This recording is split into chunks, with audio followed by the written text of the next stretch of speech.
ito yung parang mini train. But ayan yung view. Look at the view. Ayan o. Look. Nakakatakot. Diyan po ang ating hotel o sa Hyundai Beach. Ayan na meron diyang color blue na kung saan pwede nyo ding lakarin. Maganda din dito kapag maglalakad-lakad kayo. Hello guys! I'm back again with another video at ngayon sa video na to tayo po ay mag-e-explore ng Busan o kung saan yung mga iba't ibang places dito na talagang famous, okay? Dahil ngayon gusto ko lang sabihin sa inyo na nag-book po tayo ng tour kay Klook, okay? So yung link ilalagay ko sa ibaba and also kung gagamitin yung aking code na Paul Ivan Klook ay magkakaroon kayo ng extra 5% off discount, okay? So ngayon po gusto ko i-share sa inyo na ang binook po natin itong Busan One Day City Tour. Ayan, ilalagay ko Busan One Day City Tour, Hyundai Sky Capsule, Gamcheon, and Yacht. Okay? Pero hindi yun yung mismong binook natin. Ang binook natin is yung package B nila na merong Blue Line na Park Sky Capsule, Gamcheon Village, or Yukdo, Skywalk, and Queen Yeo Village. Wow! Hirap na hirap magsalita about dun sa Korea na yan. So, gusto ko lang i-share sa inyo na ang binayaran ko po dito sa package na to ay ayan, as you can see, 2,856.6 pesos. Pero, nakasale sila ngayon. And kapag pinanood nyo to, baka mas mababa pa, ewan ko, o same lang. Ang bayad po ngayon ay 1,463 pesos lang. O, diba? Ang laki na discount, pero nag-book ako ng mas mahal.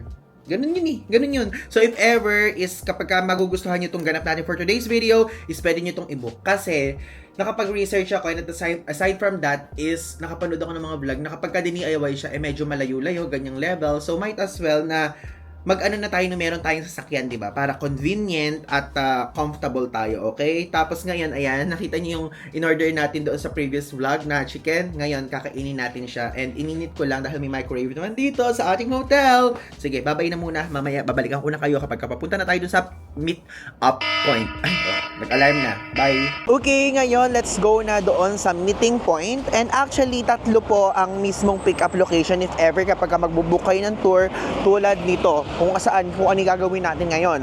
Una is yung Busan Station, yung pinaka-center na station dito, yung KTX Busan Station. Pangalawa is yung Seomyeon Station, tapos pangatlo itong Hyundai Station. And dito po tayo sa mismong station na to na kung saan 9:40 AM yung pick-up time, okay? And again, it's already 9:10. Oh, so meron pa tayong 30 minutes. So, malapit lang naman. Kaya, yun, let's go. Ito yung sikat na lagi natin nilalakad. Di ba? So cool! Maglakad tayo sa gitna para walang araw. Alam nyo, since ilang araw na ako dito sa mismong Busan, napagtanto ko na dito sa area na to, kapag ka medyo or early morning ganyan, kahit mga bandang 10 o'clock or 11 o'clock, hindi pa ganoon kabukas lahat ng mga establishments. Like for example, ayang Olive Yang, oh. Hindi pa bukas, pero kapag ka doon sa mismong store doon sa Myeongdong, bukas na yung mga ganyan. Pero dito sarado, madaming sarado. Kaya hindi nga tayo nakakain kahapon ng chicken na dito sa side dito, di ba? Yung sikat na BBQ chicken. Kaya yan, be aware, be mindful sa time na sarado sila pagka morning. What I mean is early morning. Ayan, we're here. Hyundai Exit 5. So dito yon. Dito yung mismong pick-up point. So, ang aga natin dumating, 9:16 AM pa lang. 9:40 pa yon. So, matagal din tayo mag-iintay pa. Pero at least, we're here. Hindi tayo late. Okay, so tignan natin kung ito na. And ang aga pa naman 9:35 pa lang. Pero baka mamaya 10 minutes early sila nagpunta. Let's check. Ayan, ito na nga. Pero iniintay ko lang matawag yung pangalan natin. Sa likod tayo. Ayan, nandito na tayo sa bus. Nakakatuwa, ang ganda ng bus, oh. Look.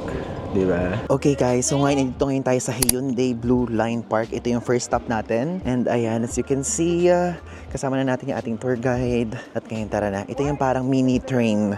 Ganon. Tapos gusto ko lang i-share sa inyo, yun nandun sa side doon. Ang nag-donate pala nun, BTS fans na taga China para kay Jungkook. Kasi si Jungkook saka si Jimin, taga dito daw sa Busan. Ayan! Welcome! Hyundai Blue Line Park! Let's go! It's really crowded, right? Yeah, it's crowded! It's the most hottest spot these days. Oh. Number one hottest spot in Busan. Oh, this one. Binigyan muna tayong time to roam around the area. So dito sa area na to, meron ditong parang cafeteria. I mean, cafe siya. Tapos, papakita ko sa inyo, meron ditong bilihan ng churros. Alam niyo, sikat na sikat yung churros dito. Natuwa ako sa part na yun. Ayun, no? Churros, my God. Sikat na sikat siya dito, oh. Doon ang mahal, no? 4,000 isa. Tapos, 5 pieces, 10,000. Tapos, potato stick is 4,900. Ito pala. May mas ano dito. Pause nyo na lang para makita nyo yung price. Yan. Bili tayo ng sausage corn dog. Sausage corn dog? I-abort, wala daw available ng corn dog. Eh sa corn dog tayo nagki-crave ngayon kasi di pa tayo nakakatikim ng corn dog dito sa Korea. Ang pangmalakas, ang tanghulo. Pero display lang yan. Nakakatuwa. Okay, ngayon, let's go na. Biligyan na tayo ng ticket ng ating tour guide. Tara na sa Sky Capsule. Grabe, super bilis ng ganapan dito. Ayan. Wow. So may kasama tayo ng mga ibang travel vloggers nasa likod natin. I mean, travelers pala. Nasanay ako na travel vloggers. Ayan, dito tayo sasakay. So, 4 na tao bawat ganyan. Tignan nyo, oh. This one is the famous one. Medyo mabagal pala siya kapag ka nandun na. Time na natin. Wow. Ayan. Diba, maandar na. Hindi pala siya mabilis. Mabagal lang pala.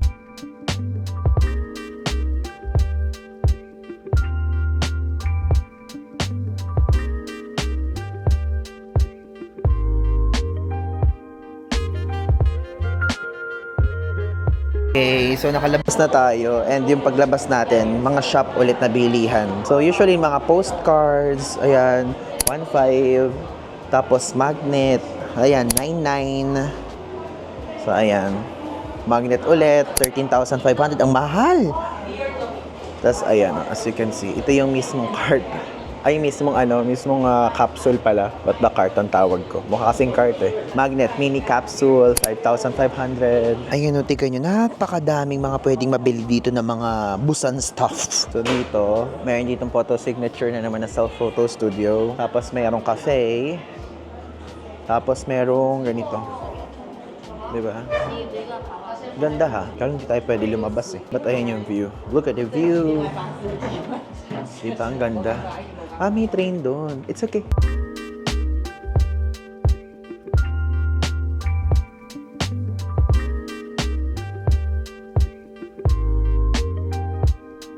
So yun, nakita niyo yung video natin doon. Nung dumaan yung train, nag-video tayo doon. And binidyohan tayo ng tour guide natin. And very famous yan dito sa Busan.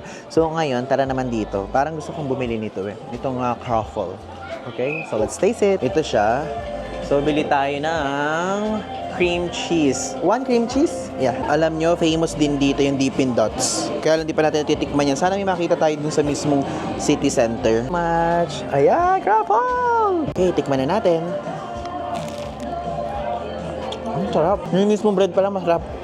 Tapos manamis na meal. Tapos yung cream cheese pa, di ba? Gusto natin yung favorite natin yun. Grabe, ang sarap ng cream cheese. Yummy. If ever, bilhin nyo to ha. 4,801. Okay, so naglakad tayo ngayon from there sa mismong capsule area. Tapos nandito na ngayon tayo sa Turret Tour Skywalk. And actually, isang malaking open area siya na skywalk. And if ever, pag pupunta kayo dito ng summer, feeling ko matutusta kayo. Kasi ako parang feeling ko, kahit malamig ngayon, feeling ko matutusta na ako dito. Tapos alam niyo, medyo nararamdaman ko na talaga yung init. Init? Ba't ganun? Dahil ba south tong Busan, kaya ako nararamdaman to. Ano ba? Kailangan ko ng validation. Gusto ko naiinitan din kayo, hindi lang ako. Yan, may train dito if ever, kung gusto nyo mag-train. Though kasi naka-clock tour tayo, kaya hindi tayo makakapag-train. Tutuwa talaga ako at nag-cap tayo. Hindi nasusunog yung mukha natin. Ngayon, na-appreciate ko na siya. Dati kasi hindi. Ano sinabi ng Lovelock doon sa Ensol Tower dito sa mga isdang kahoy na to. And tignan nyo. So, kailangan natin ng shoe cover. So, ayan. Dahil dito, malinis ang sahig. Palakasan pala ng boses dito, madlang people. Yan o, luwang yan. And let's go. Ayun na, tignan nyo. Kakatuwa. Let's go. Ayun na. Grabe, buti naka long sleeve tayo, hindi tayo maiitim dito. Tapos guys, share ko lang sa inyo yung mga kasama ko kasi kanina sa capsule, mga taga Paris, France. So, syempre ayoko namang i-gatekeep sa inyo yung mga moments namin. Nagtatanong ako, sabi ko gano'n, kung ano yung mga tips nila if ever kapag ka magpupunta ako sa lugar nila, ganyan. Then, sinabi ko sa kanila, totoo ba na talagang madaming pickpocket doon? Tapos sinabi nila, oo daw. And you need to be tough daw pagka daw magpupunta doon. Yun yung tip nila binibigay sa akin. Tapos yung bag daw, hindi daw dapat ganito. Dapat daw nasa harapan. Tapos dapat daw hindi mukhang parang takot. Which is yun nga, dapat nga maging ganong level. So, sinabi ko naman sa kanila na soon, I'm planning to go there sa inyo. Ganyan. Tapos, sinabi ko din na, aside from Paris, yung ibang travel vlogger kong friends, sinasabi, madami din daw maganda pa sa France, maliban sa Paris. Ganyan. Pero syempre, Paris muna. Isa yun sa goal. So, yun. Gusto ko lang i-share sa inyo na nagtatanong ako ng mga tips sa kanila. And maybe soon i-apply natin yun. And masasaksihan nyo yun. Ayan o. Look. Nakakatakot, diba? Ah, okay. It's Daritol pala. Akala ko Taritol kasi ganun yung akala kong pagkakabigkas ni ate tour guide. It's Cheongsapo Daritol pala. Wala naman nakakatakot dito sa pinuntahan natin na to. Pero kasi mayroon ako feel ko sinasabi sa sarili ko, tapos nakikita niya naman sa mga iba kong vlog. Sinasabi ko, wala akong fear of heights. Pero, guys, puro glass kasi siya. Tingnan nyo! Okay, so dumaan tayo. Oh my God. Pag ito biglang nabasag, tapos bigla ako nahulog dito. Dito pa tayo biglang. Tingnan nyo, pinagkatawa na tayo ni Victoria. Victoria is laughing. I'm really fun. Yeah. Yeah. It's really cute, right? Yeah, it's cute. Look, I'm walking in this You're walking with the. and this on this line. Yeah. Right? I on the line. Yeah, because I have fear of heights Oh, really? and like fear of roller coaster. No one is running. No one is jumping. Yeah. Ang taas. It's too tall. It means it's too tall. Too tall. Too tall. Too tall. Too high. Okay, almost here. Almost here. Yeah, almost here. Wait. Ayan. My God. Ayan. O, diba? Napagsaksihan natin yun. Grabe. Isang achievement na naman na nagawa natin. I'm proud of us. So guys, ina-explain sa atin na noong una daw ay talagang malamig dito, which is yun nga din yung na-experience natin. Pero ngayon ay umiinit na, which is totoo. Nararamdaman ko din. Ayan guys. What's your name again? I'm Tanya. Tanya from Paris, France. And actually, just like what I've told you guys earlier, I'm asking some tips from her. Yeah. And they told me that in Paris, there's a lot of things to visit, things to do, something like that. So, soon, guys, pumunta tayo dyan. And so, it's time for lunch. And kahit saan daw pwede mag-lunch dito. Though tinitignan ko ito, may mga assorted raw fish, abalone and seafood ramyun, spicy seafood, ganyan. So, tignan natin. Kasi baka mamaya hindi natin maubos kasi lesson learned, ang dadaming serving ng mga pagkain dito. Check natin. Highly recommended daw dito ang mga ganap-ganapan na yan. So, paano tayo papasok? Ayan, so pinagbigyan ko na ang gusto ng isipan ko pero hindi ko alam kung fully gusto ko. Pero yung abalone ramyun nila. Kasi nabasa ko din yung sa comment section natin na may nagpapa-recommend na abalone daw na ramyun, ganyan, abalone something. So, ngayon, nabasa ko lang yung abalone. So, in-order ko siya. Gets yun. And parang gusto ko din talaga ng sabaw-sabaw kasi, di ba, these past few days, puro mga dry food yung kinakain natin. So, parang gusto ko yung medyo basa-basa naman yung kakainin natin, ganun. Ayan, so ito ang order natin, ang abalone ramyun spicy seafood ramen. Okay, so 15,000 Korean won to. And actually, dito sa tour na to, walang kasamang pagkain to. So, cover nyo kung ano gusto nyo kainin, ganyan, kayo gagastos. So, ngayon, let's taste it. Okay, tikman na natin. Ayan, soup na muna ang ating tikman. Okay, ayan na. Grabe. Hindi to hindi to Lucky Me o hindi to Maggi na noodles. Ay, maanghang. Pero hindi ganoon kaanghang. Tolerable siya, masarap. Pero ramdam na ramdam mo na seafood talaga. Tapos tignan mo to, Tignan nyo guys. Wait. This one. Diba? Sarap siya. Sarap. Tapos meron pang pa-crabs, may pa-shell food. Ayan, ito. Ayan na, meron na. Kinin natin. Sarap siya. Ingat. Ang lasa niya, kung ano talaga yung mismong lasa ng mismong mga seafood, yun yung lasa. Kasi hindi ko naman alam i-explain. Alam niyo yan, hindi naman ako food vlogger. Pero, masarap siya. Kung i-rate ko siya ng 9 out of 10, to be honest. Bakit 9 out of 10? Dahil, naghahanap ako ng lasa. So, parang for me, okay na yung timpla niya, pero bland lang ng onte. Yun. Yun lang naman. Sarap. Ito, tignan nyo. Kinakain ko yung nasa loob ng shell. Ayan. Kainin natin. Diba? Sarap. Sarap siya. Type ko siya. Worth it siya for me. Worth it. So, noodles na tayo.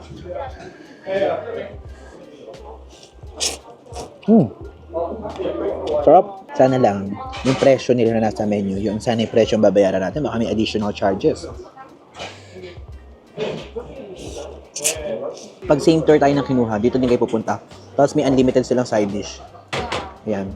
Kimchi. Tapos ito pa. Tapos ito pa. Unlimited yan. This one. Kain na ulit tayo. Tapos itong abalone. Kainin na natin. Paano ba ito kainin? Hindi kaya sumakit siya natin dito. Kasi hindi tayo sanay eh. Hindi ko alam kung paano natin kukunin itong nasa loob na hindi natin hahawakan. So, guguntingin ko.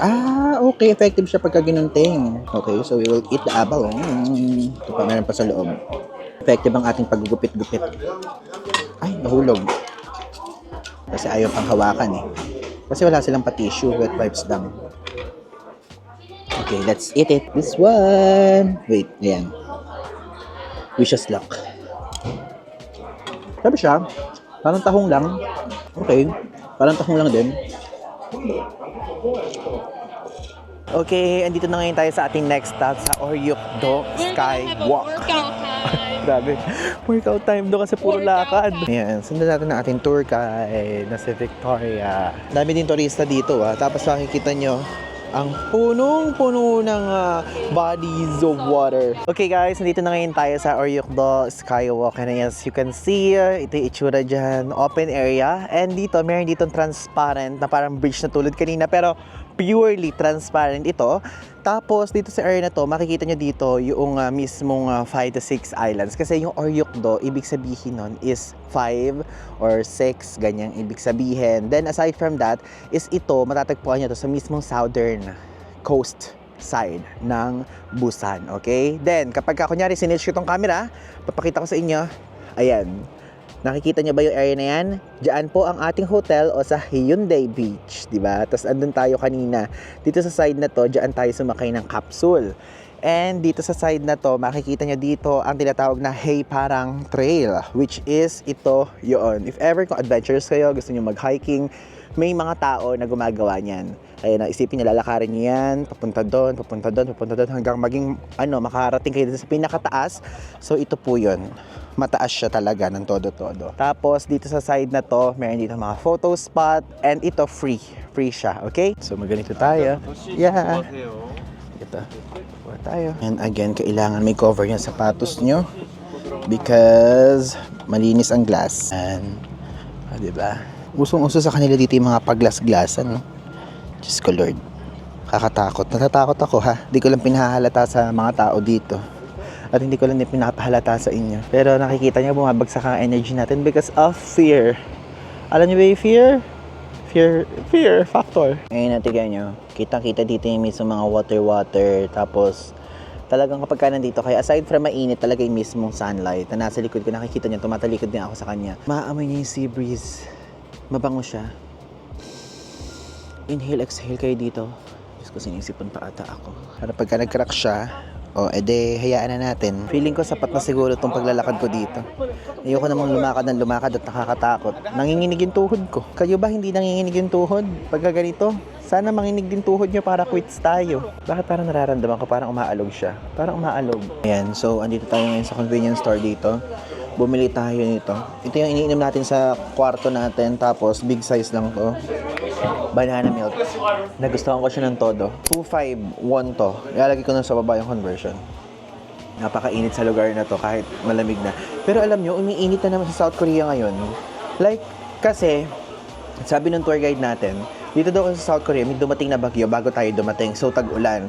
So, biglang lumamig after, no? Tapos ngayon, bumabalik na naman daw sa init. Yun ang sabi, So, it can be nga. Kasi nararamdaman ko na may init. Yung pagpunta natin ng yung first day, pinaka first day natin, hindi pa yung first full day dito sa Busan, medyo malamig pa. Tapos, ngayon, umiinit talaga. Buti na lang paalis na tayo ng South Korea. Ayan, so naglalakad na tayo papunta sa mismong bus. And gusto ko lang share sa inyo, totoong magkakalayo talaga lahat ng mga kailangang puntahan dito ng mga tourist spots. Kaya if ever kapag kayo pupunta kayo dito, tapos gusto niyo mapuntahan siya lahat, maganda din na nakatour kayo talaga. Like itong mismong skywalk na to, ang layo. Tapos yung susunod na village, ang layo. Tapos yung Gamcheon, ang layo. Like, ang pinakamalapit lang sa atin na pinuntahan natin ngayon is yung mismong Sky Capsule. Kasi andun tayo nga sa Hyundai Pero kung hindi din naman kayo doon nakatira, o hindi din naman kayo doon nakastay, is okay lang din. Ganon. So, punta na natin. Ang lalayo ng mga tourist spot. Ayun, actually, meron dito mga bus din naman. Kaya lang kasi, yung time na kailangan yung ilaan sa paglilipat-lipat ng mga mismong tourist spots is mahaba. Kunyari, mag-iintay pa kayo ng bus, tapos magta-transfer, tapos magta-transfer ulit, iintay ulit, transfer ulit, ganon. Tapos malalayo guys, kasi parang iniikot natin yung busan dito sa tour na to. Okay guys, andito ngayon tayo sa ating second to the last stop sa Hanyul Culture Village. So, konting fun fact about dito sa area na to, ito po ay nagsilbing residential area noon ng mga refugees noong panahon ng Korean War, okay? So, yung mga nawalan ng mga bahay, ganyan, dito nagpunta, meron dito mga nagpuntang galing dun sa North Korea, ganyang level. And also, itong place na to ay ang tinatawag nilang Santorini dito sa mismong South Korea. Dahil tignan nyo naman yung mga color blue at color white. And napakadami dito mga coffee shops. And super haba niyan. Like dun, dire-diretsuhin dun. If ever, kung gusto nyo maglakad-lakad dyan, pwede. And even dito sa ibaba, pwede din. Ayun na, meron dyan color blue na kung saan pwede nyo ding lakarin. So ngayon binigyan kami dito ng time para mag-ikot-ikot, magpunta sa mga coffee shops at mag-rest at mag-relax. So itong Moldy's Coffee and Waffle. So tignan natin kung ano ba ang possible na natin pwedeng makita dito. To be honest, ang init, nararamdaman ko na yung init kaya parang wala na ako sa mood. Ayan, orderin natin to. Itong Blue Sea Ice Cream. Okay, one Blue Sea Ice Cream. Yung mga iba nating kasama ay nagpunta sa mga iba't ibang mga coffee shops. So, dito na tayo sa Molly's. Since ito yung malapit, and at the same time, kasi napakainit sa labas. Grabe yung araw, nakikita nyo naman, di ba? Ayan. So, ito yung ating in-order, blue ice cream. So, ito po ay 6,000 won. Okay, so ano lasa nito? Sana naman masarap ka. Okay? So, wait, picturean lang muna kita. Tikman na natin. Ay, masarap. Lasang gatas ng kalabaw. I mean, more on milky talaga yung may experience nyo. Yung malalasahan nyo. Ganun yung lasa ng mga ice cream dito. Hindi tulad sa atin sa Pilipinas. Kakaiba. Masarap. Try nyo. Grabe yung mga references yung sabi ko, no? Gatas ng kalabaw. Sorry po. Taga Nueva Ecija po tayo kasi. Meron doon Philippine Carabao Center. Yung mga ice cream na titikman ko doon, ganun yung nalalasahan ko dito. Halatang pang probinsya. Okay, we're finally here sa last stop sa Gamcheon Culture Village. So ngayon, papakita ko sa inyo kung ano yung itsura ng mismong area na to. And konting fun fact, alam nyo ba na itong area na to ay binild to talaga para sa mga refugees? Actually, tulad ng isang village dun sa kanina natin napuntahan, parang ganun din to. Pero alam nyo ba, noong 2009, itong mismong area na to ay parang tinuturing na tong parang Machu Picchu dito sa Busan. Parang yun. Pero alam nyo, pag titignan ko siya, parang ang Machu Picchu kasi parang for me hindi siya ganun ka-colorful, di ba? Parang more like puro greens, something like that. Pero ito, colorful kasi ito. So yun. Ayan yung itsura, makakita kayo ng mga shops dyan, mga restos, mga mini restos, bilihan ng ice cream. Maganda din dito kapag ka maglalakad-lakad kayo. Though again, tulad ng sinasabi ko sa inyo dun kanina, ito, pwede nyo naman pumuntahan. Pero kapag ka kunyari pupuntahan nyo lahat kasi ng mga nandito sa vlog natin, dito sa episode na to, ay magkukos talaga ng time. Like yung pag-iintay pa lang ng mga bus, ganun. And yun nga, kaya ko nga nare-recommend yung mag-tour. Tulad ngayon, tignan nyo, whole day namin itong nagawa. And at the same time, hindi pa kami nagtatagal. Kasi kapag kunyari kayo, kung gagawin nyo ito na medyo matagal-tagal, so parang magkukosya talaga ng time. So yun, tara, itutur ko na kayo dito. So yan, may mga bilihan dito na mga anik-anik. Diba? Ayan, meron din dito. Hello, Ning-Ning! Ning-Ning-Ning-Ning-Ning! Ay, hindi siya nakakaintindi ng ganun. Ganun ba kapag ka-Japanese? Oh my God, finally nakakita na naman ako ng fresh juice. Pero ayoko na muna magdi-drink na mga ganyan. Kasi guys, alam niyo, masakit yung tiyan ko. Kasi napansin niyo sa vlog na to, puro tayo dairy. Puro tayo mga may gatas-gatas. Ganun na mga iniinom natin, kinakain natin. Kaya yun, pass na muna tayo dyan. And ito, restaurant din. Ayan, pwede kayo bumili dito ng tteokbokki, fish cake, potato. Ayan yung prices. Ito yung mga pasalubong. Shopping basket bag, 5,000 won. Pero alam nyo ba, share ko lang sa inyo, na itong mismong Busan, kinoconsider pala ito na poor city. Poor city pa ba to? Kaya sabi ng tour guide natin, ay kaya daw mura yung mga bilihin dito kasi nga, poor city nga daw siya. Pero parang ako hindi. Nagagandahan na ako sa city na to, guys. Ayun na, BTS. Hello, Gamcheon, di ba? Ayan na, di ba? Ganda. Wow! Diba? Ayun na naman, mayroon naman photo studio dito. Ang ganda ha. Nagagandahan ako dito sa area na to. Hindi siya ganoon ka-crowded. Diba? Do tayo kasi busog na tayo kaya hindi na tayo na-amaze. Oh my God! Ito parang cute nito oh. Wait, kasi sabi ko lang hindi na ako na-amaze. Pero bakit ako na-amaze? Kakatawa. Kasi ito churros. My God. Hindi lang talaga sumasakit yung tiyan ko eh. Hindi nyo ba napapansin parang bumababa yung energy natin ngayon? Alam niyo kung bakit? Kasi guys, nalalamot ako. Pero last naman natin kasi ito. Tapos iniisip ko, okay, babalik na tayo dun sa mismong area natin after nito. Ay, gusto ko na to.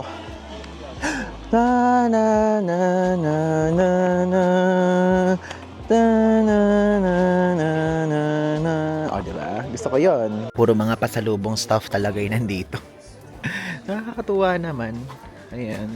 O, diba? Ay, parang maganda tong store na to. Ay, ang ganda. Tignan nyo. This bag is made from recycled beach umbrellas. Beach umbrellas pala to galing. Ang ganda. Oh. Ganda, pero mukhang mahal. Kung beach umbrella pa lang, mahal na agad yun. Ayan, tignan nyo. O, diba? Ang ganda. Tapos, andito si Little Prince. Ang sabi ng tour guide natin, dito sa Busan, napakadaming area na nandiyan si Little Prince. Ibig sabihin, magaganda daw yung tourist spots or yung mismong view kung saan nakatingin si Little Prince, which is ito nga. And so far, ito daw yung pinakamaganda na view na nakatingin si Little Prince, di ba?